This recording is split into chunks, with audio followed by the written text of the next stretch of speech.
The more impact that you make in the world, the more money you'll have. The problem is, most people want shortcuts. They don't want to do the hard work. I want to be seen. I want to be validated. I want to have followers. If you need a hug, go get a hug. Don't use social media for validation. How can you start if you have 0 followers? Here's the hard truth. Everybody who's waiting is making an excuse. You can make excuses or you can make progress, but you can't make both. Many of us wear a mask. I wear a mask. I just try to wear a very thin mask. Some people wear a mask so big you can't even see the person. I don't talk about how to sell more things. I'm talking about doing the deeper inner work. That is what I know about personal branding. What's your enemy? Oh shoot, you're gonna put me on the spot. I don't believe all manipulation is bad. Really? You have to be good at what you do. You must always deliver more. You must always tell the truth. That's clever. I think so. Just be authentically you and people will love you for it. I tell people, sell how you buy. Create how you consume. You speak Romanian with such passion and energy. I feel like I'm listening to a football broadcast. And okay. You must say, "Goal! Goal!"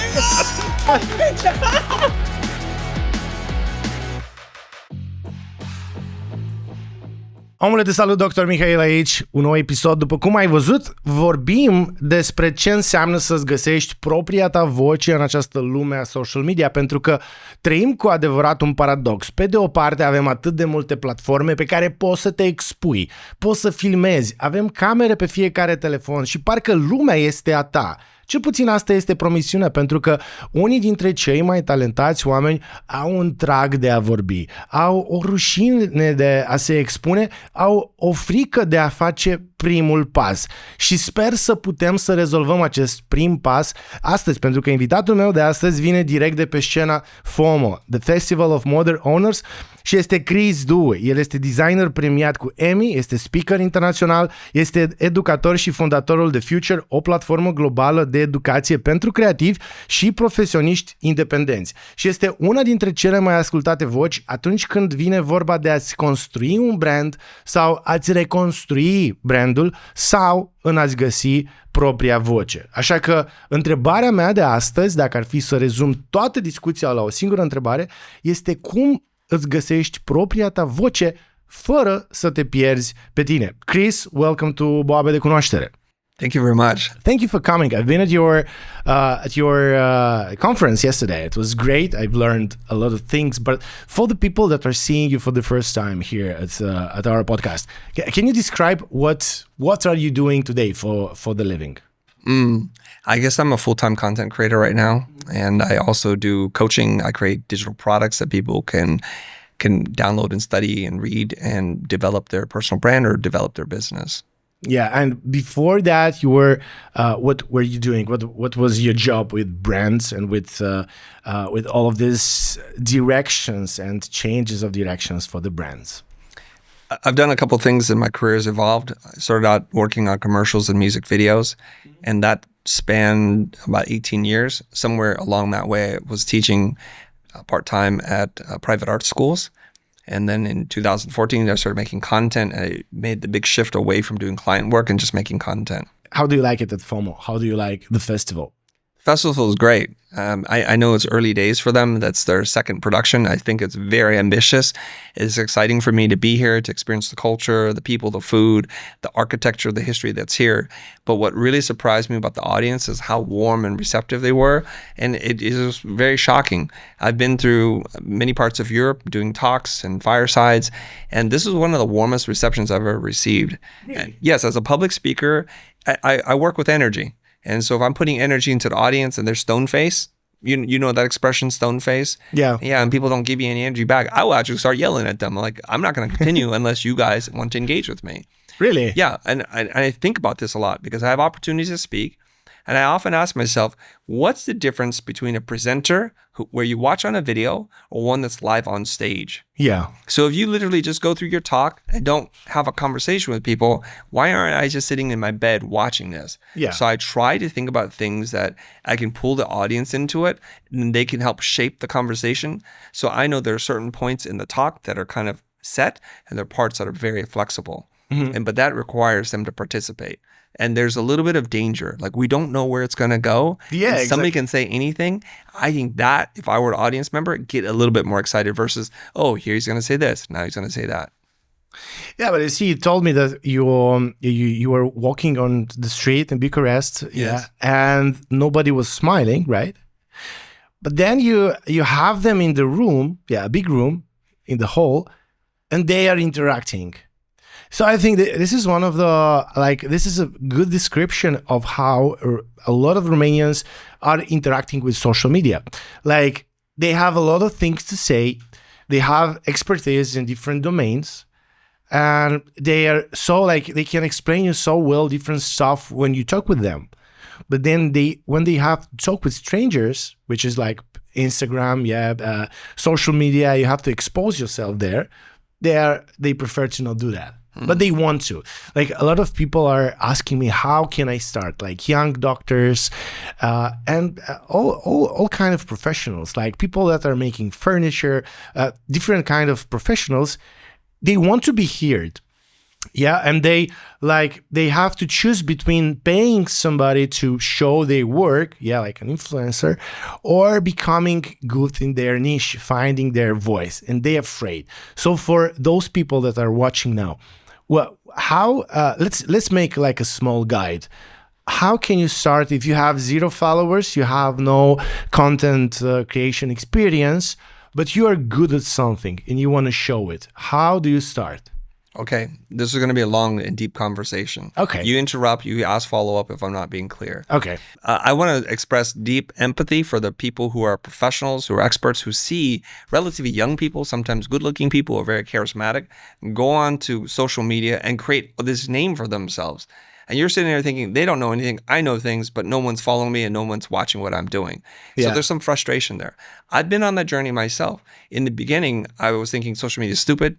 It feels very empty and very vacuous. And then I thought, but I don't want to be left behind. Yeah. FOMO, really. Fear of missing out. Okay. Different FOMO. And then what I do is I hire somebody who's like, hey, I'm good at social media, usually a relatively young person, and they start creating content for me. I'm like, great, problem solved. No, that's just the beginning of the problem, because what they do is they write in their voice and not your voice because they have nothing to work with. So I had a woman writing for me, and it sounded like a woman was writing my posts. Yeah. And her choices of flowers and colors, like, that is not even me. Where are we going with this content? So I was thinking, okay, wrong strategy. Let me try again. So I hired an agency. Now the agency was like, we have all these stats, we're professional, we have a team, and they didn't know my voice either. So I paid them both for months at end, and thinking to myself, I'm nowhere closer to my goal. I'm creating some weird false engagement, and I'm not really doing what I need to do. Number one, express my thoughts about the world and build credibility through that thinking. And the art of articulating your thoughts is really beneficial to myself. This is how I began this journey. And now I realize something is you cannot export your thinking to other people, or in this case now, machines. You got to do the work yourself. That's like a bad part of using AI to create content. It depends on how you use it. Okay. It's not a blanket statement, but how most people are using, I would say it's not the right way. Mm-hmm. And so I think in a lot of things in life, the obstacles are an opportunity for you to grow, to change, and to evolve. So I tried this process of having other people create the content for me for about a year. And I said, no, I'm going to figure this thing out, and I'm going to do it on my own. And that's when the change really happened. So a lot of empathy. Now we've figured out, we've tried things. We tried to take shortcuts, or we're not that interested. Now we've committed ourselves to wanting to express our thinking. That's the most important part, and finding our own identity in that process. Well, let me be the devil's advocate. Okay. You said you need to express your thinking about the world. You need to let it out, and nobody else can think for you. Yeah. Yes. But let's say I'm a furniture Maker. Builder. Yeah. Yep. I build furniture. Mm-hmm. I have no thinking about the world. I just make good furniture. It's not that expensive. I make it for your house. And I don't have time for social media. So it's better for me to go to social media, let's say social media agency, and pay 1,000 euros a month, and they come and make this social media for me. Yeah. Okay. So there's a problem, yeah? Yeah. Potentially. When I say you need to express your thoughts, I don't mean about politics, about policy or things like that. I'm talking about your profession, what it is that you do and what you know how to do really well. You have a point of view and you need to talk about that. So let's say you're a furniture maker, and let's say you're really like an artist or an artisan, and you're a second or third generation furniture maker. Let's say you build tables or sofas, right, with wood and tools. So first of all, there's a whole story there that needs to be unpacked and told to people, and we can do this visually. We don't even need to speak to tell our story. It's wild because there's something called visual storytelling. Some of the best directors in the world know how to frame a shot, know what the movement needs to be with the camera, the action, so that it tells a story. There are actually complete films where there's no dialogue, and you can watch it and understand a deep narrative. So what I would do if I was a furniture maker is start from the start, from going to the lumber yard, selecting pieces of wood and looking at it with a discerning eye and shaping it, even with your mind, or maybe doing a sketch and saying, this is what I'm going to build. And what happens there is the audience is going to watch and say, what is this person building? Where is this story going? You're creating a lot of tension, and this is necessary for storytelling. So as you watch, we can see them planing down the piece of wood, squaring it up, and joining pieces, and building all little parts and pieces, and snapping things in, building beautiful joinery, and people love this kind of stuff. Now, what I would suggest that they do here is to get a really good microphone, be in a quiet space, so they can do ASMR stuff. Okay. So the sound of the wood scraping, the planing of the wood, how the wood creaks a little bit when it gets a nice tight fit and makes that satisfying sound when it locks in. That's how you start to tell your story. Because no two furniture makers are going to build things exactly the same. They're not going to look the same. They're going to be different. Let's say this person has some tattoos and maybe they wear some jewelry and they have like a heavy denim, really old apron. That's part of your identity. Somebody else might be very new to this, but you're a grizzly veteran and you got a little edge. Maybe you have like a unkept beard and you're doing your thing. And then we make assumptions about who you are and where you come from, and we either connect or disconnect. And that's really powerful. Do you think you need to have like talent, like creative talent, artistic talent, the eye, like, I don't know, some special genes that make you creative? Or you think that anybody can learn doing that? Okay. Sir Ken Robinson, who passed away, he has the most viewed TED Talk ever, I believe. And he was asking this question, do we need to learn about creativity? Do we grow into creativity? Yeah. And he says we are all born creative. We grow out of creativity. So all of us, if you just have young children, you watch how young children look at the world. They're filled with imagination. They don't understand rules, and they are dreamers. And through socialization, through education, quote unquote education, the creativity is drawn out of them. Mm-hmm. And NASA did this whole study about how children at the age of 5 had demonstrated at a 90% level, genius level thinking, abstract thinking, concepts. But they studied this group of children into adulthood, and now they're like less than 5% expressing this ability to think abstractly. And it's wild. So we don't need a special gene. We already have it. So what we have to do is we're not learning something. We're remembering who we were when we were kind of without those rules. Mm-hmm. Okay. To be a great artist, you need to be a great observer of the world. So first thing is to observe, to learn how to see. So if we see a piece of content, say your favorite Romanian director art house style film, instead of just watching it as a passenger and not taking an active role, we should look at what was the opening shot? What was the sequence that happened? And if we want to go deeper, we start asking our questions about where was the camera? What was the lens? What was the lighting?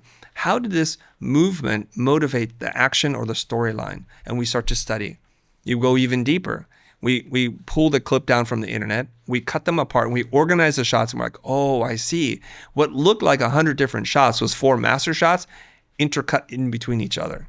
Mm-hmm. Now we become a student of the game, and we're like, wow. And if you're a semi-creative person or curious person, your brain is like firing all the neurons like, wow, this is amazing. I was in the furniture making business, but I'm learning how to tell stories visually by studying great directors and doing what they do. Okay, so you can train this abstract thinking, watch, observe, think, and maybe grow it like a muscle. Okay, so yes. So far we understood that, and now our guy, which is like the furniture maker or whoever it is, like an expert in something, he's determined to start, and he is watching Instagram, watching TikTok. And he observes how other people are doing that. So at this point, it's easier for you to copy, to copy the voice. Maybe you're an introvert, and you're a quiet professional doing your stuff. But then you start to, hey, hello people, let me show you how I make a sofa, how I make a furniture. And that is going to bring like a cognitive cost, to pretend all of the time who you are. How can this guy find his right voice that is authentic, that is not cringe, and that is his own human original voice? I would caution anybody to do anything that doesn't feel like what they would want to do. Find your way of expressing yourself, find the words and the energy level that matches you, and build around that. So whenever we talk about a creative brief, there are certain constraints and there's certain variables that we can play with. So there's like have to haves and nice to haves. We can call them checklists and parameters. A checklist is something that you cannot change. A parameter is open to interpretation. So if it means that it must be 60 seconds, that's a checklist. That's not a parameter. If it needs to feel cinematic, that's a parameter. So you can make a list for yourself. What are my checklists, my must-haves? Which is I'm a quiet, pensive thinker. The editing needs to tell most of the story, or I really think my voice needs to be in there quite literally, but I don't want to be on camera speaking. So you can create rules for yourself. Now, mostly from YouTube, we have these explosive personalities, mostly because there's not deep expertise there. They're just jumping forward to being an influencer. So they think if I'm this big bombastic personality, I will draw the audience in. Is that the red flag when you see somebody explosive? No, not at all, because some people are just like that. Some people are, those people who have too much coffee in the morning, and you walk into reception, it's like, good to see you, Michal. How are you doing? What a wonderful night. The weather's amazing today. I'm like, oh my God, will you just calm down? I just walked into the office. And there are people just like that naturally. So I think there's going to be a spectrum of energy levels, at least the way we project to the world. Those types of people tend to be extroverted. They're very social. They enjoy being around other humans. But it turns out a lot of like really quiet thinkers don't like that kind of energy. I was at a marketing conference in Newcastle. Every person felt to me like they were screaming. Some people were literally screaming, and it's screaming at the audience. As an introvert, I felt like every time they screamed something, I wanted to run. Every time they would do that, I'm disconnecting. And I was the last speaker, so I came up on stage and I said, I suspect I might be at the wrong conference, because every presenter does this. Do you mind if I just speak in my normal tone, because I don't feel like yelling at you? And is that okay? And they all started nodding. I'm like, okay, wow. How many introverts are in here? Majority of the people raised their hands. And then after I finished my presentation, a lot of people came up to me and said, Chris, we're so glad you did that. We enjoy and appreciate the other stuff, but we really needed this at the end of this thing. There was too much volume 11 going on. We needed a 5 or 6. And what happens there is they start to lean in. So a lot of professional speakers make this mistake. They either watch too many speakers or they hire the wrong coach that tell them this is who you need to become to be respected, to command authority. There's all that power posing, hand gestures. If that's not you, don't worry about it. Just be authentically you, and people will love you for it. How can you search for that authenticity? Okay. It will make you different from others. Okay, give me a profession and I'll tell you how to do it. Who are they now? We worked with a woodworker. I told you how to do that. That seemed pretty clear to me. Okay. Give me a different profession. I don't know. Let's say a graphic designer. Perfect. Okay. There are some content formats that we can study. And if you look at the formats, we can find one that works really well for you. My friend Brendan Kane, who got 1 million followers in like 30 days, talks about formats a lot. And so I like this idea. Some people might call it a template, but sometimes that feels off-putting, but we need to find a format. There's this guy, his name is Alan Peters. He's a graphic designer. Shout out to Alan Peters. He, for the most part, doesn't appear on camera. He has a heavy Midwestern accent, which is sometimes, depending on who you ask, not that cool. Okay. But he uses it anyways. And all of his video follows a very specific format. It's an overhead shot, pieces of paper, some colors and pencils, and he starts talking about the problem. He goes, so my buddy owns a automotive detailing place, and this is the name of the company. The problem with that is it does this, this, and that. It's not very scalable, repeatable, and all. You never see his face. He's just moving with hands. That's all he does. And he goes, well, I start off with my nouns, and I find some shapes, and then all of a sudden I saw this. And he's just changing pieces of paper, cut pieces. It's quite beautiful to watch as he explains the process. And then when he finds that one aha moment, instead of dropping the mic, he drops the pencil. It's a signature move for him. He just drops the pencil. And then he shows you all the finished work. So 70-80% of the work is about solving the problem. 20% of it is showing you the finished product. This is a very important distinction to make. At the very end is when you can see his face. He uses the exact same, almost exact same ending shot, which is him to camera saying like, peace, like that. And his logo's in the back. That's the only time you see him. You actually never see his mouth move. Okay, why is this good? Most people make the mistake of showing you the finished product, thinking if I show you a really great product, people will love that. But they care more about how the product was made than the product itself. This is really important, especially like in developed countries. There's this thing called provenance. We need to know where things come from. So it's like when a chef comes to your table and says, the carrots are grown at a farm down the hill and we harvest them only during this time.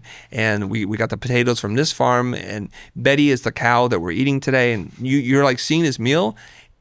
All of a sudden the meal has greater significance because you were told a great story about the meal itself. Yeah, exactly. You know what I'm talking about, right? Yeah. Whereas fast food places, here's a picture of the meal, just order whatever you want. There's no story. I will pay the lowest price. That's what happens there. So we can tell stories, we can talk about process and then show the results, but the ratio of process to story is roughly 80-20. 80% process, 20% finished product. You know those reels with delicious stuff? They usually start with the product and then you see the process because you want to make it at your home, you know? Yes. You see the cake, oh my gosh, such a nice cake, and then you see the process, how you get there. Yes, that's a format. There's a very good reason why that happens. A reel is usually under 60 seconds. If you don't get past the first 3 seconds, it does not count as a view. So they know what they need to do is hook you in the very beginning by showing you something very delicious. Usually they're cutting the sandwich in half. They pull it apart. The cheese escapes. You know the videos. Yeah. And it looks wonderful. And then they begin this whole process. They're kneading the dough. They're building it slowly, a little bit at a time. And you're like, wow, I know how it begins. Or I know how it ends in the beginning. And now I need to watch the whole thing. So literally all they did was take a linear thing and chop the end, put it at the beginning, just to play with the algorithm. It's a very simple process.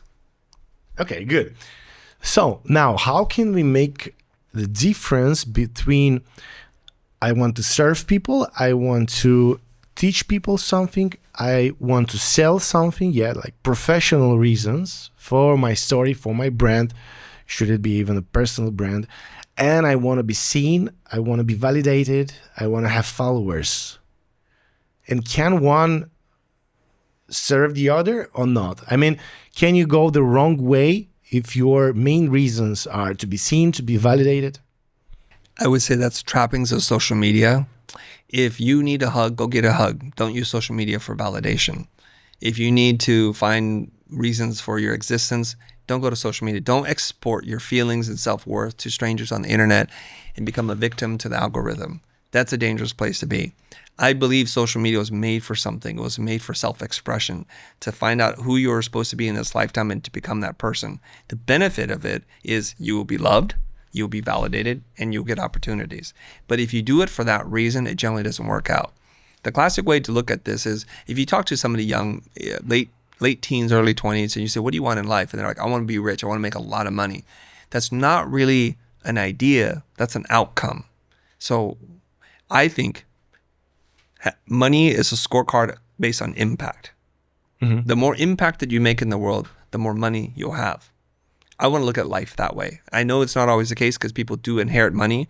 People do take advantage of other people and make money, and they've made a very low impact. But the world would be a better place if we all focus on impact and understand that money is a scorecard for impact. So I look at it as followers is the scorecard for impact. And impact could be divided in many different ways. You entertained me. You educated me. You did something to lift me up today, and I will reward you with a view, with a comment, with a share, with a save, or a follow. That's how we should be looking at this. But the first part of your creative journey, especially if you're starting from zero, is to figure out who am I supposed to be in this lifetime? And it's not going to happen on day one. It might not even happen on day 100, but it's a worthwhile pursuit. how can I find my voice? And you've had some slides yesterday on your conference. Those three words: the enemy. Yes. The Venn diagram, right? that you're Yeah, the talking about. diagram. Yes. Yeah. Yes. Should we talk about that? Yeah, Okay. because it applies to people that Yes. starts, right? Yeah. So I teach personal branding. I do multi-day workshops, and I find that when I ask people to learn about personal branding the way I want them to learn, it is too hard. I want them to get into their shadow self. I want them to understand their brand voice. And what happens is, instead of seeing breakthroughs, I see people with a broken head. It's like a headache. And I started thinking about, how do we make this simpler so that you can get started on this journey of figuring out who you're supposed to be in this lifetime. So as far as I can tell, this is the simplest way I can explain it. There are 3 components, and a Venn diagram is 3 overlapping circles, and the sweet spot in the middle is you and your brand. The top part is what you want to be known for. We'll call this your keyword. So when people think of something, whatever that word is, they'll think of you. Yeah. Like if I say shoe, you might think of a something. Well, if we play free word association, if I say sneaker, what would you say? Like What about glasses? Like the one Ray-Ban. Okay, you see? Yeah. You already have strong association. That's what we call a brand. What most people make this mistake is they don't know what they want to be known for in this life. So how can somebody figure that out if you don't know? So let's figure this thing out. What is the word you want to be known for so that it becomes synonymous? They can use your name or they can use that word. Yeah. Okay? Like for example, what happens is something becomes so famous, it becomes ubiquitous, right? So there's ubiquity. So when we make a photocopy, we're going to make a Xerox copy. So those 2 words are interchangeable because Xerox became so famous for photocopies that people use those 2 terms together. At least in America, if there's a tissue for your nose, you might say, hey, give me the Kleenex. Kleenex is the brand, and then a tissue paper is the product category. Yeah. So- You know what we have in Romania? We What's that? have in Romania like the sneakers. Yes. For the sneakers in Romania, you say Adidas. Adidas. Yeah, the Adidas. Yeah, and I believe the correct pronunciation is Adidas, but everybody has a different way of saying it. Yeah, but we say that's how we call sneakers. Oh, you use that just like that? Yeah. Grab like, me Adidas. Yeah, give me the Adidas. Wow, Yeah. they're that popular. Yeah. Amazing. In the Dex, yeah? In the dictionary. Yeah, I see a lot of It's in the Nike. dictionary, yeah. Yeah, yeah. Like Nike, Adidas, Nike. Yeah, Adidas. Oh, yeah. hyphen. If you Yeah, want to okay. buy some Nikes, Yes. you say this is Adidas Nike. For any brand, they'll just use any that. brand, yeah. Amazing. Uh, That's what we're talking about. yeah. So you want to have that level of recognition and association with a keyword. So Yeah. can I put you on the spot? Yeah. What word are you associated with? I always keep thinking about it. Yeah. What word I would like. I don't know what word people associate me. Like, if you can just comment in the comment section, what word would you associate me with? And that will be really helpful. But I would say understanding the human body or understanding how the body works. Is it too many words? Too many words. Let's say understanding. Understanding? Too Yeah. broad. What? Too broad. Too broad. Yeah. Fuck. Yeah. I don't know. So this is the challenge. Yeah, okay. So Yeah. we can get together with writers and strategists and creative people and we can start working on this. It's not going to be on the spot you come up with this. Okay. So we gave examples, right? And I get into a lot more examples because I've written a little ebook on this about understanding what people stand for. So start asking yourself this question. When I think of this person, what do I associate them with? And you'll start to see the pattern. So my job is to identify patterns for you and lead you down this path, but there's still the work of self-discovery and figuring it out. So there's a couple things we need to know about your keyword. Number 1, is it ownable? Can you own this keyword within a 2-year period of time of creating content and speaking about over and over again? Good news and bad news. Not that hard to do, but it does require work from you. Okay? I'll give you exactly what I mean. I set the intention of being one of the high search results for the word personal branding.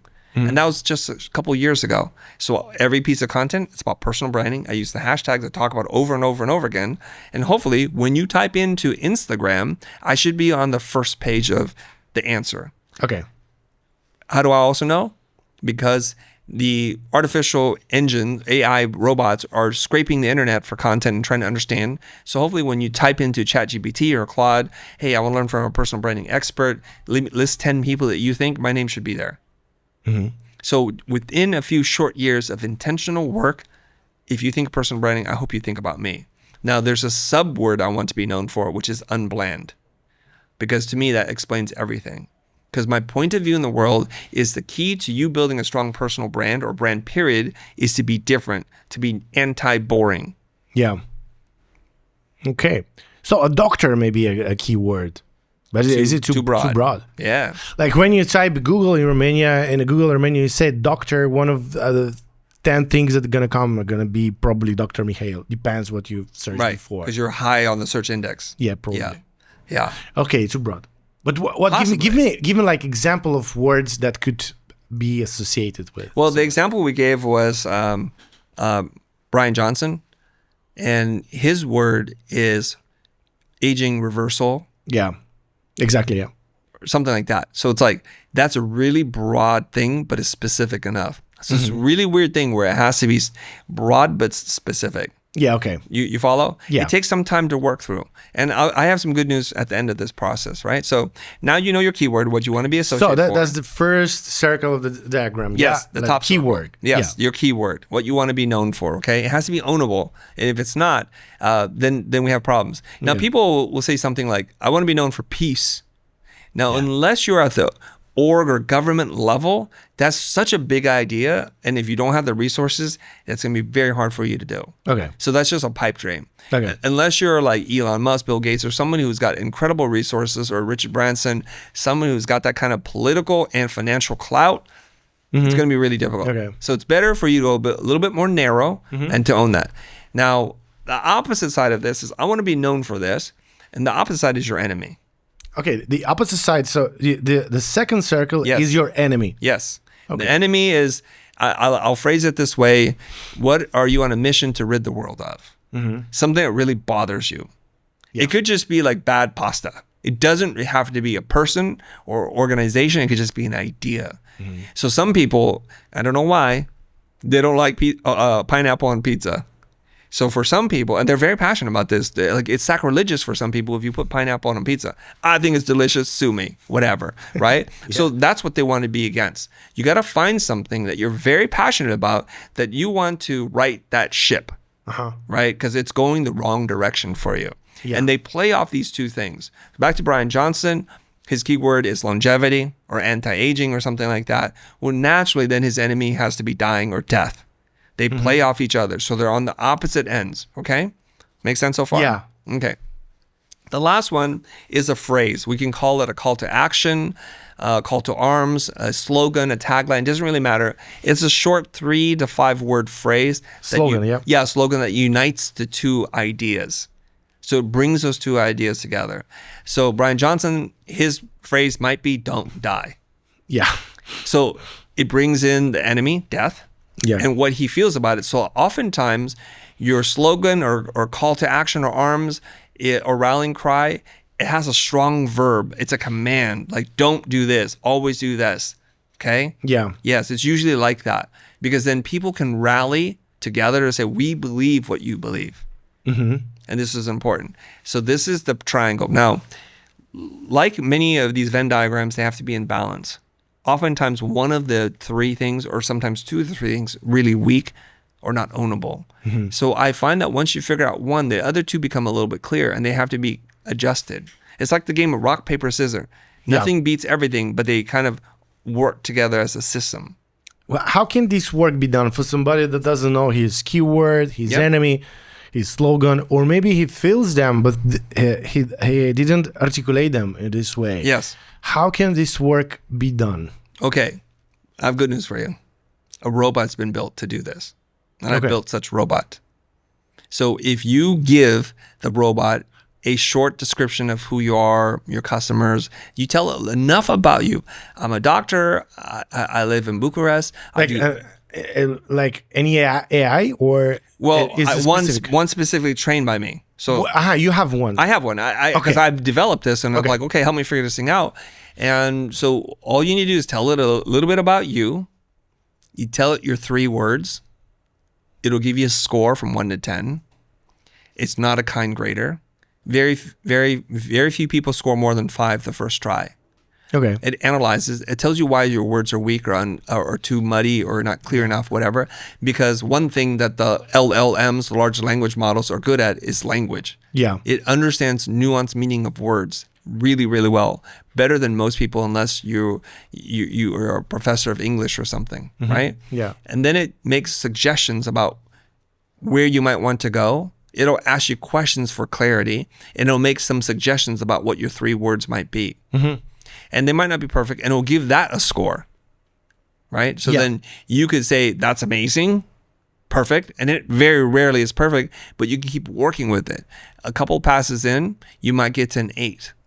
I've seen somebody get a 9.9, which is crazy to me, ridiculous. So anything above a 7 or 8 is pretty good. What's the name of the robot? How can people... There's not access available to the public yet. I have to figure out how to make it available. Oh, okay. Literally, I copy paste in people's response, which is a very manual process. I send it to the robot, and then I copy paste that response to them. So I'm just gonna have my team build it so it's publicly available. So if people follow me, eventually I'll tell you how you can use the robot. Okay. Yeah. Yeah, but otherwise, like an instrument they can use, like people can use now without the robot. Is there any way to find the keyword, the enemy, the slogan? What and how much should we think about these things until we figured it out? You should think about it deeply and try not to rush the process. This could take you days or weeks of really hard thinking. And oftentimes for me, when I feel like I've done so much work, I just walk away from it. It could be hours or days of work. Somewhere when my brain is relaxed, the answer will come. You can hire somebody to help you, copywriter, strategist, a branding person, they can help you. What is your keyword? Oh, my keyword? Oh, now you put me on the spot here. My keyword would probably be unbland. Unbland. Yeah. And what's your enemy? Oh, shoot, you're going to put me on the spot. I know it's going to be that kind of interview. Shoot, I didn't come. Oh, it's getting hot in here. It's like, I don't know what happened. Woo! I don't know off the top of my head right now. Okay. I do know it, but I just like, maybe we can come back to it later. So you don't need to speak them. You can just feel them. Yeah. I mean, because, okay, I don't want to cop out here.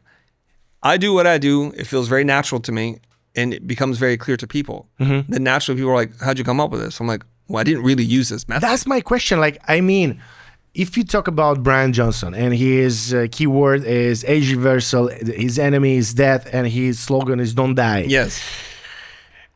Is that all natural, or did he has an advisor to map this thing, or is it just natural and you can just like maybe copy his strategy if you're not natural?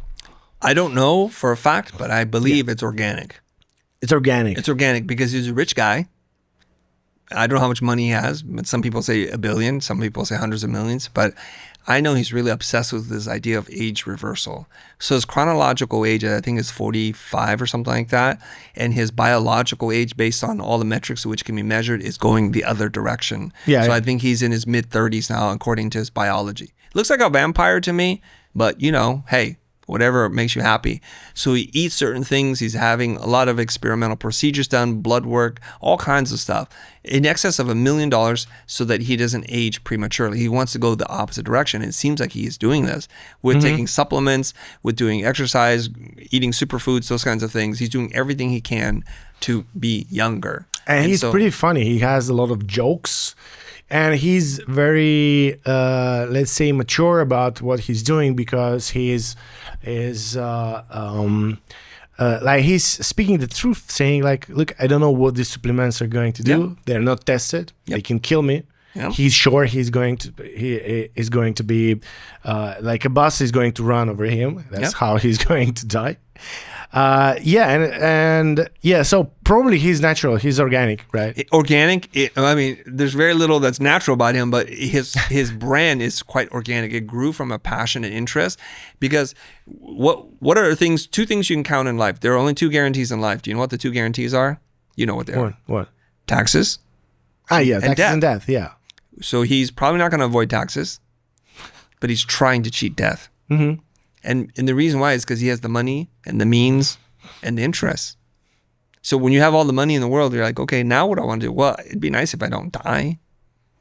That sounds like a pretty good way to spend your money, I think, to stay healthy for as long as you can, for whatever reason you want to. Yeah, and right? It's very interesting to watch that. I mean, Yes, it's like a bet for your life. I mean, everybody that is like watching Bryan Johnson, like we all want to see how will he end, or how will he get old, So like that's a guarantee that I'm going to follow him for a long time, right? Yes. That's clever. I think so.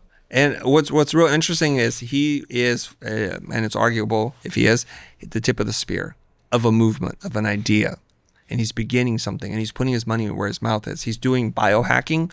So do you know who Timothy Ferriss is? 4-Hour Work Week, 4-Hour Body. Yeah, Tim Ferriss, yeah. So one of the greatest. One of the greatest, I believe. And he did biohacking himself. Yeah. He went to somewhere in Europe, did a muscle core. He pulled out a chunk of his muscle. You remember this? Yeah. Yeah. This is pretty wild. Stuff that I would not do. He goes, it was But painful. the world was not ready for him. That's right. But that was not his passion either. Okay. See, he wanted to do lots of other things, whereas Bryan Johnson is singular in his focus in like, I just don't want to die, man.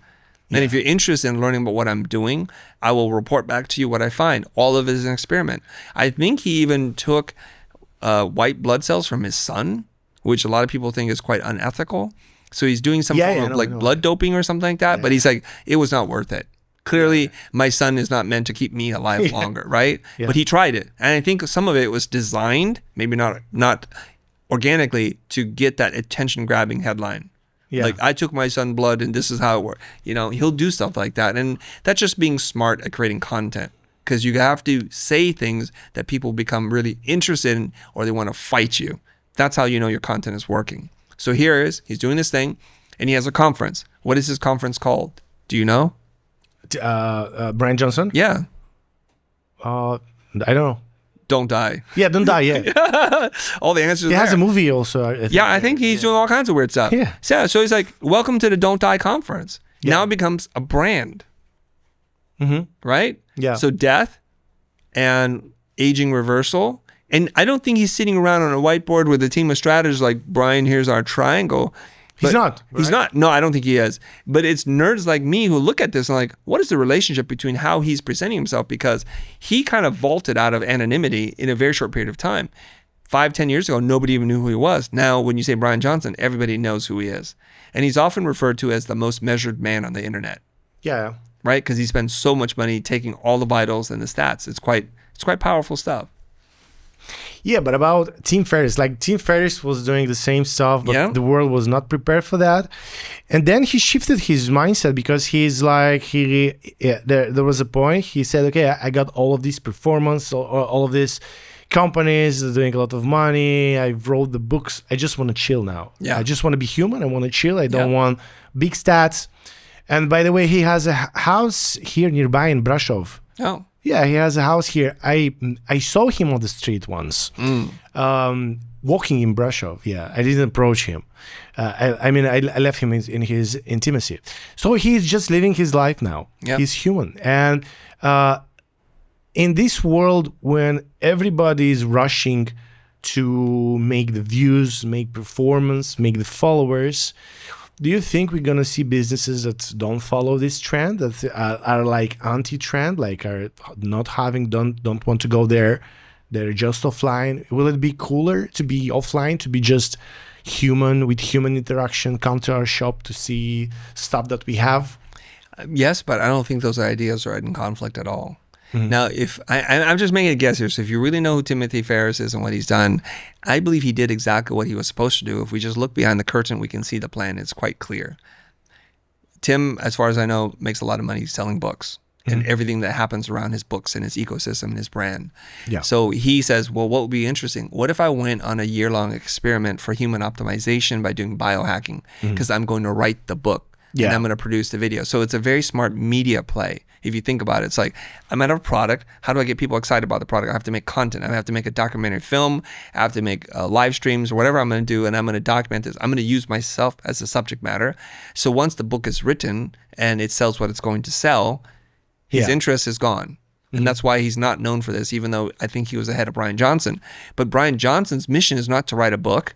His mission is to not to die. Yeah. And then do everything he can. Now, here's the interesting thing. There's two paths viable here. One says, I have a plan, and the plan is to launch a book. Here's the media marketing plan to build interest and excitement around this thing. And once it's done, it's done.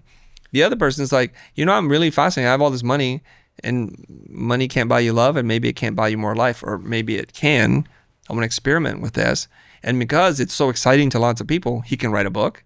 He can create a program. And so it comes after building the interest.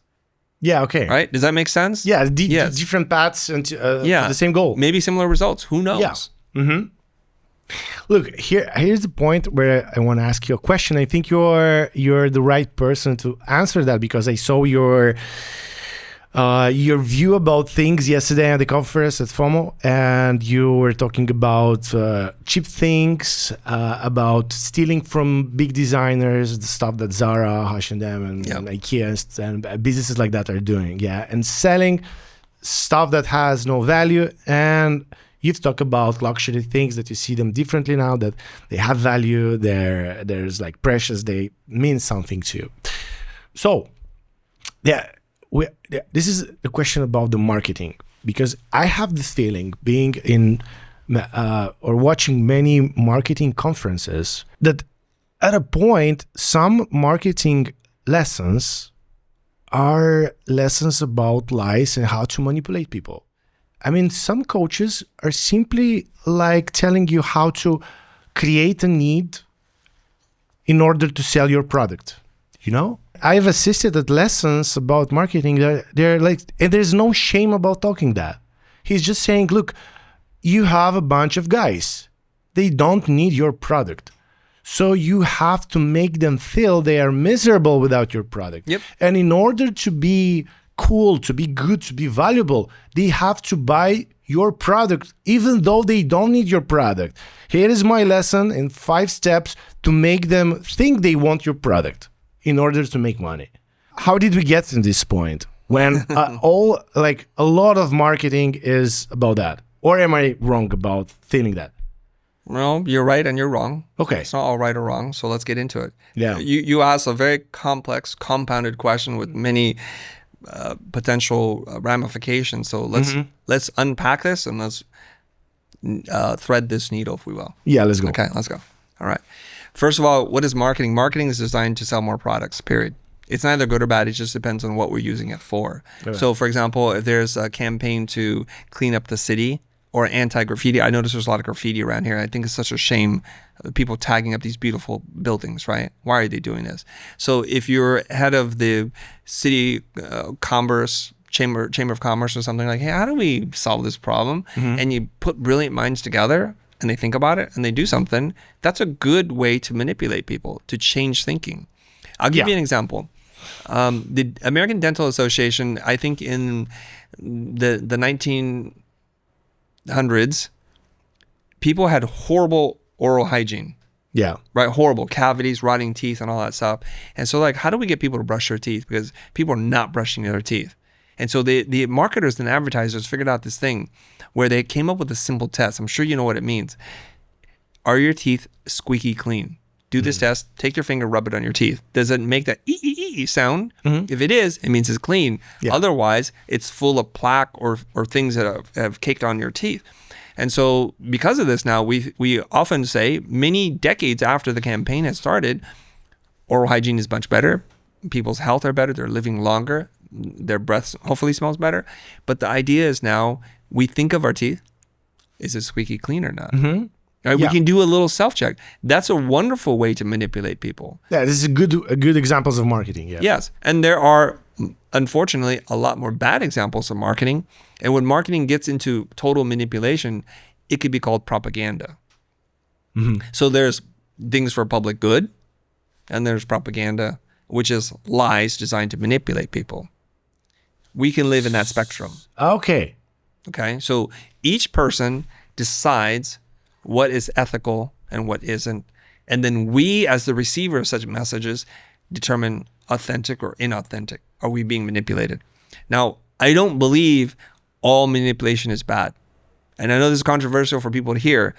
So when your lower back hurts, what do? Like, you get out of bed and you're, oh, something happened. It's spazzing out, and you walk like you're 75 years old now. You go to a chiropractor and he manipulates your body, your spine. Yeah, perfectly answered. He manipulates your body, your muscles, and your spine to get you back into alignment, to get the healing process to kick in. So when I've suffered really bad lower back pain, I wanted this to end because I couldn't even stand up straight to brush my teeth. Everybody was looking at me like, what's wrong with you? I'm like, I'm not that old. Something's wrong, right? Yeah. So manipulation for a positive result can be great. So manipulation itself is not bad if it's done by somebody who has your best interest at heart and is benevolent in trying to help you. Yeah, All kinds of manipulation. If you have children, you manipulate them all the time to do the things that you want them to do. That's good for them. Are you aware of this? Or can we get an agreement or no? That's how I'm it's like aware that parenting. my children starts to manipulate me at a really young age. Okay, that might not be good. Yeah. But like say, for example, you tell them stories. Hopefully this is not a spoiler for anybody. How about Santa Claus, the Tooth Fairy, the Easter Bunny? We tell them all kinds of things. And think about the whole idea of the time around Christmas. Santa Claus has a list. He's checking it twice to see who's been naughty and who's been nice. That's manipulation, is it not? Yeah, but that's right. But we know that. He agrees. Yeah. Maybe I've been at the wrong marketing You have. workshops. You have. Because they all start, how can you make the people desire your product? Let them think they need it. Yeah. I mean, it's not even like they not even, put it behind the words. They just say it like big on the screen. Yeah. So let's talk about that. Yeah. The problem is most people want shortcuts. They don't want to do the hard work. I think you can become very rich in this lifetime and every lifetime if you just tell people to get a result faster, because people want it faster.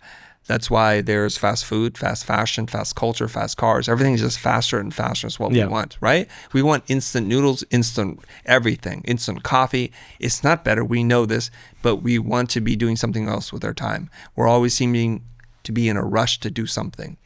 So what marketers have figured out, and I think the vast majority of people who talk about marketing, or in many instances, personal branding, they're all talking about the same thing: how to sell more things to more people. Yeah. They don't really care if you do anything good, because that's not why you're paying them. Yeah. Right? We understand that. And so they use psychology and manipulation to get you to buy something that you may not want, need, or might not even work. So I have a general rule. If you want to work with me, if you want to be in my ecosystem and you want to be my student, I ask people to agree to my version of the 4 agreements. Okay? Yeah. Number 1, you have to be good at what you do. I can only help people who are really good at what they do. Yeah. So if you come into it and you're like, hey, I'm a 17-year-old person, I've done this. I'm like, no, you haven't. Come back to me in 5-10 years. Show me the receipts of how you've done this and how you become an expert at what you do, because I don't really want to help you, because none of my strategies will help you. In fact, all they'll do is expose that you're not good and that you're a faker. Mm-hmm. Okay? So that's number 1. That's the first agreement. You must be good at what you do. Number 2, you must always deliver more value than what it is that you charge. Mm-hmm. So if they give you $100, you got to deliver 101. Mm-hmm. Just deliver more value. And I love this, because this eliminates the problem that people think they're charging too much. We'll just deliver more value and you got that problem solved. Okay? Number 3 is you have to serve the client's need ahead of your need to make money. So you always do right by them. So if they're better off by going with a cheaper option, a different option, you must recommend that. Mm-hmm. This is what it means to have integrity. And number 4, this is a really weird one. You must always tell the truth. Always tell the truth. So if you think you can't do it, say, I can't do this. Uh-huh. If you think that idea would hurt the company, you have to say that. You must speak your mind. And if you follow those 4 things, I can help you. So this is like a rule. We must make this agreement. And whenever I'm doing a workshop, before I teach them about sales or personal branding, everybody has to raise their hand and say, I agree to these 4 principles. If you don't, we say you can get a refund and you can leave. Uh-huh. I don't want to do that. But I've been to enough conferences, enough workshops, enough online video tutorials, and they all focus on how you can sell more things to more people. Now, what you're talking about in terms of creating a problem, that's one way of phrasing it. Now, people are not generally motivated to take action unless you help them to get motivated. Mm-hmm. There are workout programs where the person is a drill sergeant, like from the army. They yell at you, they tell you do this, and they shame you into doing something that you thought you could not do, right? Mm-hmm. Because all of us stop short of reaching our full potential until we're properly motivated. So again, when it's done for the right reasons, it's fantastic. And you sign up. There's no victims here. They're just volunteers. You agree to pay somebody, a drill sergeant, to get your body in shape because you know what? In 40, 50 days, you're going to get married and you want to look good for the pictures. Do as I tell you and just do it. Yeah. We understand that. Yeah. Right? So when we talk about marketing, we know that the person is in a state of inertia and we have to generate enough momentum or something to compel them to take action. Otherwise, they won't do that. The way that a lot of marketing will teach you how to do this is to agitate the problem. Mm-hmm. If you can articulate the problem better than they can, they think you have the solution. So people go through 3 states. They're problem unaware, they're solution unaware, and they're product unaware. Yeah. So people start selling them product, which is what you do, when they don't even know they have the problem. Mm-hmm. So you have to educate them on the problem. Okay? I'll give you another history example here in terms of advertising. We know the term colorblind. People can't see certain colors. Yeah. And so there was a company, I forget what company it is, but they were like saying, you know, your house, your home, it stinks. I think it's Febreze, where they spray some kind of chemical and it eliminates the odors. They invented a term called, are you nose or scent blind? You cannot smell things. Because then they said, did you notice every time you go to a home or a restaurant, it smells funny? It's got the dog odors. Yeah. But the owners never know that it smells. Yeah. That's a thing called being scent blind. Yeah. Right? You cannot exactly. smell. Yeah, exactly. It's like, oh my gosh, I've been just, is that what you're saying? Because we get so used to the smells, we can no longer smell it. And so now they can sell product because they've educated you, moving you from a, I didn't know this was a problem, to there must be solutions, to I need to buy this Febreze cleaner or something like that. So that is a pretty strong and I believe ethical way to sell. Yeah. As long as it delivers on its promises. So it's just a tool. Like, is creating a problem to sell objects is just a tool. It's a tool. Yeah, it's your choice how you use it. Yeah, but I'll tell you something. Hope marketing doesn't work either. Sitting here saying, "Here's my product, buy my product. Here's my product, buy my product." There's a reason why they don't sell those things. Why it doesn't work. Yeah. That's not marketing. Yeah, good. So we can use that as a personal brand. Yeah, like you can start, like you want to present your product, but you want to sell it. So you may start thinking about how to make people aware of a problem or what the need is and what is Possibly. the solution. No. If you sell something, right? Well, I think we're all selling something. We're selling ideas. We're selling services. We're selling products. We're selling ourselves. We're always selling something. It'd be naive to say we're not selling. Yeah. But where I differ from the church of marketing and branding, and I may be a blasphemer here, is they want to sell products and have that drive most of your decisions. I don't want to be involved in that at all. So for here, I'm saying to people, I want you to focus on you, figuring out who you're supposed to be in this life, and learning how to express that so that you understand who you are. In that process, you'll sell more products. Okay. It's just like Timothy Ferriss and Bryan Johnson here. So Timothy Ferriss did something, I think, to sell books. Bryan Johnson is like this deep thing stirring within my body, something that I feel so convicted on. I'm going to spend $1 million plus every single year to figure out, and hopefully other people benefit from my experience. And then a movement is created and people fall in line. They're like, you love him, you hate him, but the ones who love him will say, this is brilliant. What supplements do you recommend? What else should I do? What kind of exercises have you found to work? What doesn't work? Separate fiction from fact. Help me out. I'll go to your conference. I'll give you money because I support what you do. Big difference here. So the woodworker isn't sitting there thinking about, oh, I need to sell more chairs. That's the wrong motivation because you're like, hey, this is a great chair. It has 4 legs and it won't fall over and it's made of wood. Gee, thanks. That's how a lot of marketing and branding goes. So for me, it'd be like, I'm a 7th generation woodworker. My parents came over from Russia, wherever it is. You just tell that story as you're working on this thing. And we're like, God, what a compelling story. What great craftsmanship. I want to buy from this person. How do I? Then they look up your profile and they'll figure it out. Every once in a while, have a call to action, but don't do it that often because it becomes really annoying. Yes, so make people aware of your story, make them like your story, and they will want to have probably one of your products. Why not? One of the problems that people get into is this perfectionism. They are like in the waiting room for a great idea, great light, great day. Sure. And that stops them from doing stuff. How do you, where do you situate yourself in this problem? Should you wait for a better video, for a better idea, or you should start and film and start wherever you are? Yeah.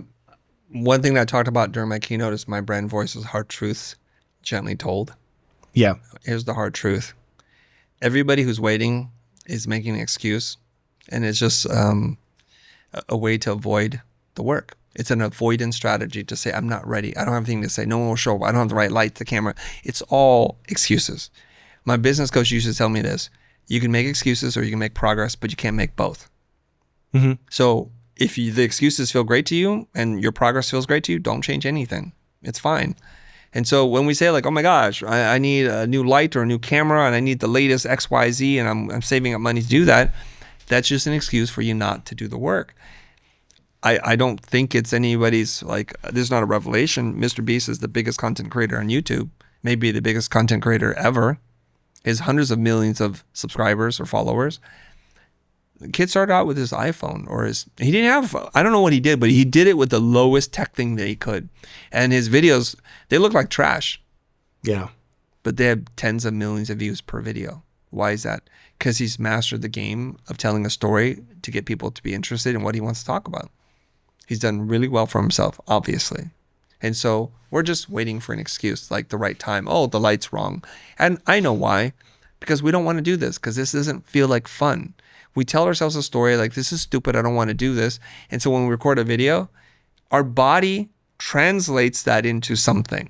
Mm-hmm. Like, I'm not having fun right now. This is stupid. I don't want to be here. And so when people watch your video, they're not going to check it out. Right? I'll ask you this question. So you sat through some part of my presentation yesterday? Yeah. Okay. All of it, yeah. Okay, great. Wonderful. And so I'm feeling the energy from the audience. They're feeling the energy from me. And it's a silent dance between our exchange of energies, right? Yeah. And I had such a great time, not because I thought I was great, but because the audience was great. And people would send me DMs, love your energy. Mm-hmm. And if I came on stage tight, unwilling to have conversations, just being in my own head, thinking about my talk, do you believe that the information would be received differently or would be received the same way? Like if I was just like, ooh, tight, what do you think?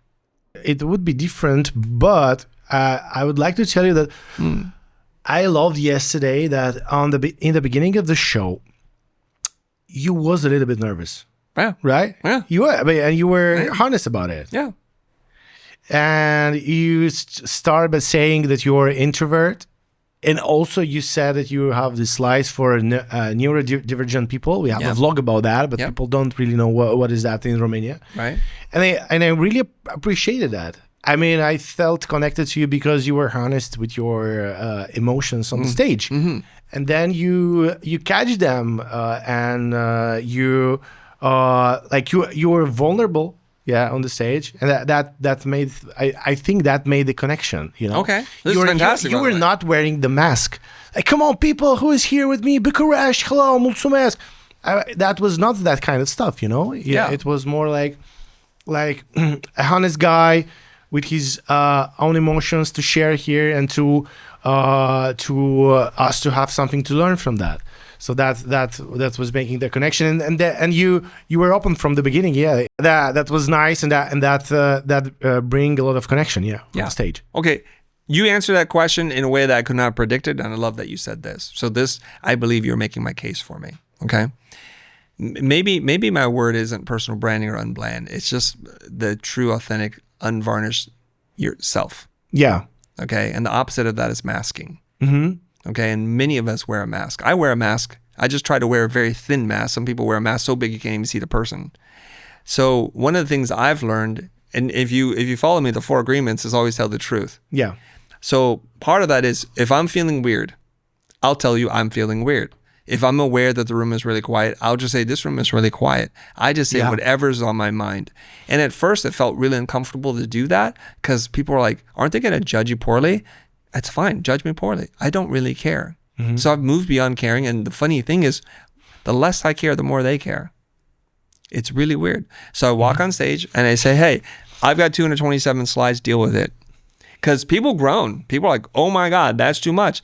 And what I've heard is people who are ADHD or neurodivergent in some flavor, some form of spiciness, they're like, we just love that because I can focus actually because you're showing me something new every 3 seconds and they're going fast. Some people who are more visual learners love that there's a visual against what it is I'm saying. So it's all there for you and I'm trying to serve my audience and I do that. So I'm able to be open to be real. And what happens is, and I think we know this, in the first few seconds, people determine, can I trust you or not? Are you going to be real with me, right? If I came into the room in our conversation today and told you, I'm going through a divorce, I'm close to bankruptcy, whatever it is I'm going to say, and if you don't feel like it's an act and it's not performative, you're going to say, wow, Chris is such a real dude right now. Okay. I'm not going to ask him these superficial questions. I need to be equally real with him because otherwise we don't match each other's energies. So I would say I'll take the first move because I want the audience to be real with me. So I must be real first. And if I do that, the ones who are ready for it will be there. I saw a couple people leave right away. I'm like, cool, not for you, not offended, glad. Let the rest of the people interact with me. Not offended at all. And so it's cool. So a lot of people see that as a signal as I'm disconnecting. I think I'm really connecting with the people who want to be there. Oh, this is a nice shift of the perspective, yeah. Right? Yeah. And I know many people who are on stage, when they see that happen, they'll start to break down. Like, did I say something wrong? So we're so trained like dogs almost to serve our master at all costs, and we lose ourselves in that process. And that's what I'm trying to stop. Yeah, that's what happens in social media because people start to serve things that will get some more engagement and they may lose themselves. We're gonna get back to that, but you know, like one of the biggest problems that people have when they start the social media and they start exposing themselves is the shame. And you said your story with your first YouTube channel 12 years ago, and probably you were feeling something similar to the shame. So how can you go through this shame? And is it vanishing anytime, or it comes back and you have your tools to fight it? Yeah, I think as an introverted person, English is my second language. As a person who didn't have social skills, still working on it, and a person who never felt like I belonged anywhere in any group, it's something that I've just got to live with the rest of my life. And I said instead of fighting it, or instead of pushing it away or trying to defeat it, I have to learn to dance with it. I wouldn't use the word shame because there's nothing I'm shameful about. Yeah, it's just self-consciousness. Okay. To be too self-aware. See, dumb people, they're not aware at all. They just do whatever they do. They're in the room, they're loud, they put their feet up and like, whoa, you just tracked mud into my house. You didn't ask me how I'm doing. They have none of those skills, but they get stuff done. Really smart people overthink everything and overanalyze everything. And so they are never getting stuff done and they're just sitting there, well, if these things happen, the conditions aren't right, they're waiting for all these things. There's an expression, calm seas do not make great sailors. Or steady seas. It's like you need to be in the pitch. It needs to be throwing you around, and that's how you become a great sailor, right? And so we have to learn to move between these two worlds. So I know what my demons are, and I've made friends with them. And I've made it my identity. I don't go on to the stage like, hey, everybody, I'm a smooth talking Joe. I'm going to sell you this X, Y, and Z. And if you don't understand it, blah, blah, blah, I don't care. Move on. I'm not going to be that person. I just lean into all of it. I understand many of you are neurodivergent. This is a neurospicy friendly presentation. They might not even know what those words mean. It's like, I have 227 slides. Let's go. We'll get it done. I know we will. Yeah. And we'll have some fun if you let me. I'm just going to lean into all of that is me, not just some parts that are me. I have this graphic I'll tell people, you feel so ashamed of yourself that you become this fractured person, that you only want to show the positive parts to you, and there's lots of pieces missing. Yeah. Right? We all do this. We're like, oh, I don't like the way I look. I don't like the way I sound. My backstories, I feel a lot of shame or guilt around. So we just present a shell of who we are that's paper thin, this mask, and that's what I'm trying to stop. But when we lean into using the Jungian term shadow self, if we make friends or come to some level of peace or resolution with these dark parts, and the light parts can come together. So we become a cohesive person. We become the full person. So I'll tell people, you are a whole person, not a whole person, a person with holes in it. You are complete, but you have to do this inner work that's really hard, that's going to be healing, and you develop your own self-story. So you see, like in our entire conversation here, I don't talk about how to sell more things. I'm talking about doing the deeper inner work. That is what I know about personal branding, and that's what's different about what I would consider 99% of people who use the same term. Yeah, that's so nice because like in this podcast, we can understand that having like a new social media account and exposing yourself is not just some followers. It's like true inner work when you can find your demons, find what you're ashamed of, find what you want to hide, and search for how can you reintegrate that into who you are and build your personal brand this way. For somebody that is looking on the stats, on the engagement and the number of followers and stuff like that, how can we go beyond that and maybe find our niche? Like if I'm doing something that is not for the broad public, but maybe I don't know, I'm a teacher of geography and I want to make a YouTube channel for students that are curious about geography. Yeah. How can we avoid the feeling that we are closing so many doors? Or how that we are closing the doors for everybody else and we stay just into the niche. How can we balance that? Because if you're too general, the niche will not follow you. But if you're going too deep into the details, you will only stay into that niche. How can we negotiate that? Okay. If you're too general, no one follows you. Yeah. Not even the niche. No one will follow you. I have a very simple answer, and it's more of a question than an answer. If we look at how life works and we're just observant, we turn the lens away from us and we turn it outwards and we look at the world tells us what we need to know already. So when you go to a food court, a place where there's lots of different kinds of options, do you look for the one who serves pizzas, tacos, sushi, Chinese food, Romanian food, and a salad bar? Is that the place you choose? Or do you choose the place that's like voted the best pizza in Romania? Yeah, for sure. Or do you get the coffee from the best roaster in that food court? Or do you just go and get everything from one place that sells everything? So very rarely does the place that serves all of the different types of food, are they very good and they have a loyal following? Very rarely. And it happens at buffets and things like that, or where people don't have a lot of taste. Literally, they don't have taste. Like they don't know, they don't care. They're looking for volume. Mm-hmm. They want to eat by the pound and not by the quality of the food, right? Yeah. Happens a lot in America. And so we say, well, we would never choose those places. And in fact, when someone says, give me a recommendation for a great place to eat or somewhere to take my kids, you think of a handful of places and they're usually the very best. Unless they're your enemy, you'll tell them to go to somewhere else, right? And so when we go to position ourselves, why do we do the opposite of what we do? So yeah. I tell people, sell how you buy. Create how you consume. For some reason, when it comes to us, we don't follow our own rules. So we don't like to be sold to. We don't like advertising. But what is their content like? We're selling and we're advertising the entire time. That's like a really strange phenomenon for me. So if you want to attract people, we should look at Kevin Kelly's paper. And he wrote a paper many, many years ago, pre-internet, called 1,000 True Fans. Do you know about what I'm talking about? No. Okay, Kevin Kelly is the founding editor-in-chief of Wired magazine. Okay. And he wrote this thing a long time ago. It's so weird that he predicted so many of these things. He says, you don't need 100,000 fans.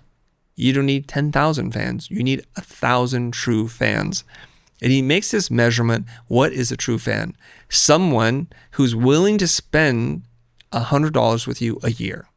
Because he says, depending on where you live, $100,000 a year is a decent living. Yeah. You're not going to get rich, but your lifestyle can be supported. So if you make pottery, if you make t-shirts, if you make pins or hats, if you can make $100,000 a year net, you'll be just okay. Now, you can't live in New York or LA or Paris, but you can live in lots of places in the world and make $100,000 a year and be just fine. So he goes, another sign of a true fan is they buy the book and they buy the audiobook and they buy the ebook of the same book. that is a true fan. Okay, so we don't need all these people because those people don't even want you. And the mistake that everybody makes is if I cast a really wide net and attract everyone, the market cap is ginormous. But we look at the reality is no one calls you, no one wants to pay you, and you're haggling for pennies all the time. However, if you happen to be, a specialist in like liver surgery and you build a name for yourself, then people are like, wow, you're amazing at this thing. And everyone who needs this will want this from you, right? And at some point, you transcend the category and you just become a doctor for people. And that's a wonderful thing. But that comes at deep expertise, doing that hard work that no one wants to do. That's the problem. Yeah, and that's a good reason to not be a generalist at the beginning and to find your niche. Yeah, so think about what you're offering, like about the good coffee. You go to specialty coffee shop. We have a lot in Romania. You saw that? Yes. Oh my God! I don't know if there's any other European country with so many good quality coffee shops. Yes, I had heard an unsubstantiated rumor about you have more coffee shops per capita in the city here than anywhere else in Europe. I don't know if that's true, but I heard it. That's amazing. Yeah. It is. It is, yeah. Drigo's like, maybe Italy. And I'm like, I don't know. We'll find out. No, you won't find it in Italy. Hey, man, I didn't say that. I believe you. Rodrigo, you're right. Rodrigo, you're wrong. Yeah. No, he's not. No, it's not. The irony is he's at the coffee shop downstairs. the bastard is having coffee downstairs. So you cannot find a good coffee in Italy. No, there's like... You know what, though? What? He agrees with you. He says Italians are known for coffee, but he hates Italian coffee. It's very bitter. Yeah, exactly. Yeah, it's burnt. I will have my last question. Maybe you can tell us more about your story, because yesterday in the conference you said that you were like the obstacles were the moments when you learned, the most. So you see an obstacle and you transform it from something that is bad in something that it's like the opportunity for you to learn. Yes. Can you share some of like the most obstacles that you had in your career and how that helped you? Yeah, so many obstacles. For example, I was poor. It seems like an obstacle. So it taught me about the value of money, and it really created a hunger or fire in my stomach to go make my own money. Yeah, that's a small obstacle, right? Another obstacle would be in the very beginning in our business, I didn't have a focus. So I'm not telling you things I've not experienced myself. We used to, when I was first starting year one, do logos, do animations, do packaging, do brochure design, basic and web design. I did everything. And I quickly found out that when I was hired to do something, I felt like a rookie because I didn't have that deep expertise. So when we were doing animations, I knew how to use the tools, sort of. And when we were designing identity systems, I had a system in design or in mind, a process, sort of. And then it wasn't until I decided, my gosh, this is going to be really hard for us to pick one thing. And if we just pick one thing, what would that thing be? And I decided to clear the table and say, we're going to focus on motion design. Doing that allowed me to go on a very long, multi-year journey into the depths of motion design, which then created opportunities, which by the time, 5 years out of school, I was already making $1 million. I made that decision. And the last obstacle, which is very, very relevant to why we're talking right now, is, as I've said, I'm a shy, introverted person who has low social skills. I sweat under the light, figuratively and literally, right? And I don't want to be on camera. I'm a behind the camera talent. In fact, and I hope this never surfaces, I was judging a show for the BDA. And after the show, they wanted to interview me. They said, okay, can you please introduce you to camera? I had to say it so many times because I could not even say my name and what I did. I stumbled and fumbled through all the words. So many years later, when my friend Jose appears out of the woodwork, maybe as a sign from the universe, this is something you need to do. So we kind of fought. He's like, let's make content. I'm like, I'm not interested in doing that. There's no way I would do that. And I said all the things that many people who are watching this said. I don't know what to say. Oftentimes I say the wrong thing. I have a real business that would be in jeopardy if I mess this part up. So for me, the risk was very high. The reward was not even something that could be articulated. Why are we even doing this? And that was a lot of reasons to say no. Yeah. But I did say yes. And as I've said, my life has changed for the better in so many dimensions I can't even tell you. Another one would be, I don't like public speaking at all. And my business coach would say, you know what? Why are you busy being the world's best kept secret? You need to get out there and you need to teach, you need to talk, because people would love to hear from you. You've got good stories, you have a lot of important life lessons, and you have the right energy to do this. And from what I can tell, he says, you're a fantastic teacher. Go do that. So I bombed my first few presentations. It was horrible. Everything that could go wrong went wrong. And I felt so bad that it took me another 6 months to try again. But eventually I started to get better and I learned how to dance with the fear, to become friends with the demons. And I'm here now. That's so nice said. And that's so motivational for somebody that just is afraid to start. He's afraid of like his friends or colleagues are going to laugh. They did, by the way. They did? They did laugh. My own coach laughed at me for creating content on YouTube. He's like, so you're like an influencer now? I'm like, wow. And you know, I didn't know this at the time, but I found out later on. So I'm working in the motion industry and I'm also creating this content, teaching freelancers how to charge more. Yeah. So I would go to industry parties and events and I felt the energy, but I couldn't put a word on it. There was some negative, dark energy. And later on people would say, we're really upset at you because you're teaching people how to charge more and we're having now a hard time dealing with them. Yeah, exactly. Right? I said, well, I don't know this. And later on, you know, there's a Gandhi saying, I think something like, first they, First they hate you, you go through this whole process, then they ignore you, and then you win or something. Yeah. First they ignore you, and then they go through this process, right? Then they get angry, and then they do something, they fight you and something, and then you win. So at the beginning, people ignored me, then they got really angry, and now they're asking to be on the podcast. So they've come full circle because they're really angry. And I would say if anybody had the balls to tell me, we don't like what you're doing, I'd say, well, you won't have a problem if you treat people ethically and you pay them well. Mm-hmm. Because nothing I'm doing is teaching them to do something that's unethical. Yeah, it's so nice that we had this conversation because like people need to see that it's not necessarily easy. Like you're not necessarily a natural born and it's so easy for you to teach stuff on YouTube. There's some hard obstacles you need to go around and you can like learn from those obstacles. Is it hard work or is it luck or how much of each of them? What is luck? What is luck? Yeah. Finding the right people in the right place, having the right obstacles, not too heavy that you cannot overcome them, but you still have them. Maybe some genes that make you, I don't know, a hard worker, hustler. Yeah. Okay. Well, some form of luck is involved because I'm not successful if I'm not in Los Angeles in 1995 when the industry of motion design was brand new. Okay. But what got me to LA, the desire to be in the most competitive market at the entertainment capital of the world and throw myself into the fire and figure out how to survive in that environment. Is that luck? I don't know, right? I'm on camera. I'm on stage. If I had a speech impediment, if I was literally blind in my eyes, this would be much more difficult. Not impossible, but something to work through.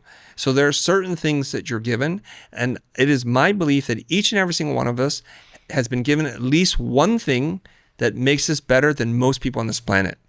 Most of us ignore this. So each and every single one of us not just has a power, but a superpower. And it's your lifetime that you're supposed to discover this power. Picasso has a great quote on this. He goes, the meaning of life is to discover your gift, and the purpose of life is to give it away.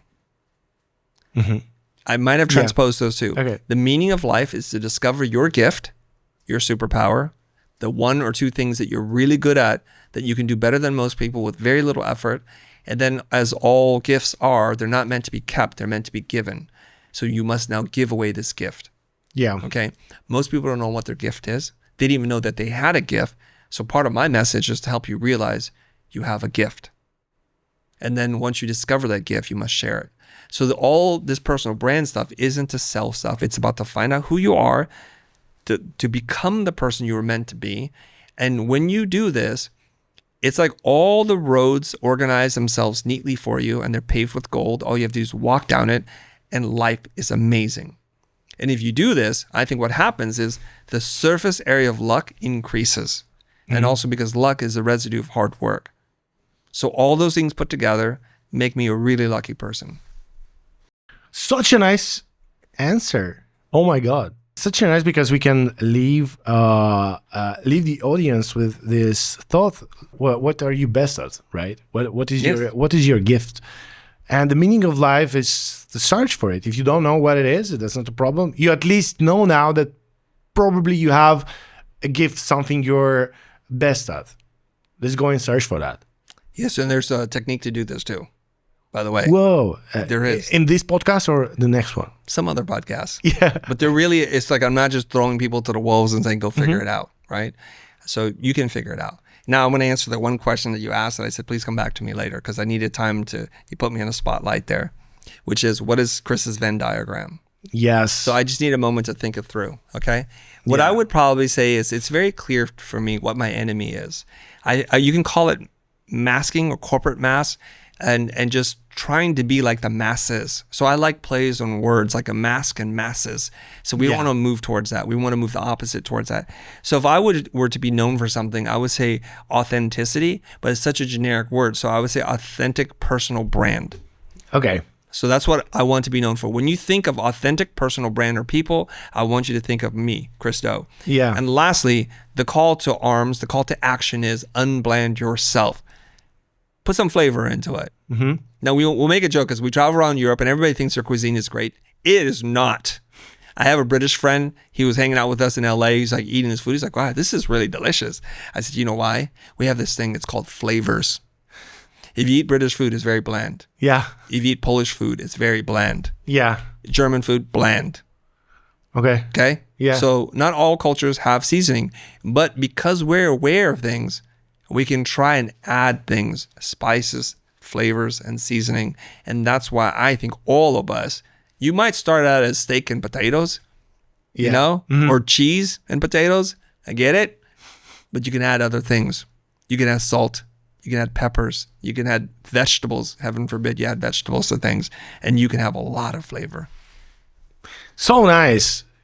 I'm so happy for this talk, because it also helps me, and I think everybody that is watching is going to be helped. Not necessarily for the purpose that we started to start a social media account, but for searching for the gift, for the unblend yourself. That's so nice. Thank you. Thank you so much for coming to our podcast. Did you try? My colleague is asking you. Did you try Mitch from a boar? What is meat? You have to go there. Actually, yeah. Is it really good? Oh, wait, hold on. I want to say this. If it's not good, I'm going to post on social media that this is terrible. You have to go there. Yeah. Really. Like, if you have time, it's like a cultural immersion in Romania. So it's like local market, the biggest market, where villagers come from all over the country, to farmers come in, they sell stuff. Yeah. And there is this very old place where they make mix of beef, sheep, and pork. All together? All together, and they're on the grill. Yeah, this is Mitch. This is look. My colleague is Luci. He like this kebabs. This is his wallpaper. Yeah, Mitch. Okay, I'll say this. I'm going to insult a lot of people. It's totally okay. Everybody always tells me about something I must try, and it's mostly from nostalgia, because they grew up eating this, and everybody tells themselves it's really good. Because I'm an international world traveler, I eat lots of things. I'm like, that ain't good. I promise you. Yeah, I know. People are like, oh, you must have schnitzel. I'm gonna insult a lot of people. Schnitzel has no flavor at all. Yeah, it's not. This one has flavor. It's like cheese. I didn't. Gnocchi. It's like, what is this? I didn't grow up in Romania. Yeah. I this is not my early life food, but it's good. So you take this meat, you have to take the mustard, and you need to take some bread. Yeah, with the bread, it comes with the bread and a beer. You won't want to leave. Yeah, it's good. But I'll try after the workshop. Yeah, because after that you I'm gonna be heavy and sleepy. Exactly. Okay, wonderful. Thank you so much for coming and for sharing all of this knowledge. It Yeah, it started as how to create your own social media brand, personal brand, but it got so philosophical, and it's like a podcast about the meaning of you and the meaning of life and what you do in life. This is so great. Thank you so much for coming and telling us all of this stuff. It's my pleasure. Thanks for having me. I enjoyed the conversation very much. Yeah, me too. Thank you so much. And I will switch to Romania now for our public. Mulțumesc foarte mult că ai rămas până aici cu noi. Sper că ai avut de învățat. Iată, încă un podcast în care ajungem la concluzii pe care nici nu le-am bănuit și nici nu le-am propus la început, dar e atât de frumos cum toate lucrurile astea se leagă între ele și de fapt să-ți găsești vocea în social media nu este doar un gimmick, nu este o păcăleală prin care să iei mai mulți followeri, înseamnă de fapt să fii sincer cu tine însuți, să înțelegi că să fii uman, să fii om înseamnă să ai și părți bune și părți rele și nu trebuie să le arăți doar pe cele bune pe care vrei să le arăți, trebuie să găsești un mod de a le uni pe toate între ele și asta am învățat. Astăzi am învățat inclusiv că fiecare din noi are un dar nebănuit la care e cel mai bun el și scopul vieții poate să fie să descoperi acest dar, acest skill pe care l-ai. Vreau să mulțumesc din nou celor de la FOMO pentru faptul că au facilitat această întâlnire și acest podcast. Mulțumesc FOMO, Robert de la FOMO în special, mulțumesc foarte mult și mulțumesc Unicredit Bank pentru faptul că sprijină podcastul BOABE de Cunoaștere și prin asta sprijină aceste inițiative educative. Te rog, lasă-mi un comentariu. Pur și simplu, scrie ceva, un mesaj pentru Chris sau acele cuvinte prin care crezi tu că aș putea eu să fiu definit, m-ar ajuta foarte mult. Mulțumesc mult de tot. Chris, thank you again. Thank you. This is going to sound horribly racist and ignorant, What? but you speak Romanian with such passion and energy. I feel like I'm listening to a football broadcast, and then you must say, goal! That was it's a like goal, he's on the fourth, and he's pass to the striker, and just going through like his Mexican radio. You sound just like that, by the way. And I don't know why. When you speak it, Romanian sounds a lot like Portuguese to me. It's I hold the time. I'm like, is he speaking Portuguese? No, it's Romanian. It's very similar, yeah. It's similar, yeah. Oh, really? Yeah. Okay, very good. So I'm not like crazy here. Yeah. But some people speak it and it sounds more Russian for some reason. I don't know. Yeah, okay. Yeah. Okay, very good. Thank you. Good, thank you for that mention și oameni buni, mulțumesc foarte mult că ne-ați urmărit până acum. La revedere, go! Great job!